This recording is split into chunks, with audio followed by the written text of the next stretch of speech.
Signboard দিয়ে দেবেন যে এখানে অটোগুলো থামবে, এখান থেকে বড়বাজার পর্যন্ত 5 জায়গায় দিয়ে, যেখানে সেখানে না থেমে আপনি থামলে ওই জায়গায় থামবে, আর যে জায়গাটা একটু বড় আছে চওড়া আছে ওই জায়গাটায় এসে থামবে।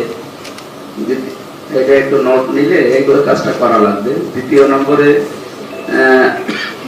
ফজরের আগে এই মিনি সিটি বাজারের যে ময়লাগুলো এগুলো নিয়ে চলে যাওয়ার কথা, কিন্তু এরা 11টা 12টার দিকে নিয়ে যায় সকালে।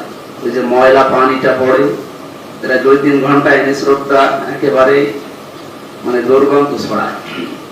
এই বিষয়টা যেন আগামী থেকে ঠিক করা যায়। ময়লা সব রাতে নেই, কিছু অংশ সকালে নিচ্ছে, ম্যাক্সিমাম রাতেই নিয়ে নিচ্ছে। দিনের বেলা যেন না নেই।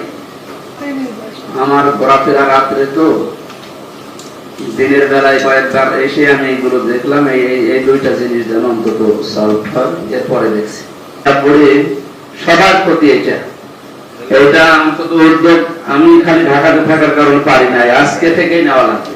যাদের সাথে বসা দরকার, যাদের সাথে করা দরকার এই কাজগুলো দরকার, আজকে সব কাজ বাদ দিয়ে এই কাজটা শেষ করা লাগবে।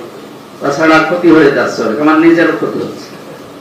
এই ড্রাম ট্রাক যারা চালায় এদের মানে মনে হচ্ছে যে এরোপ্লেন চালাচ্ছে।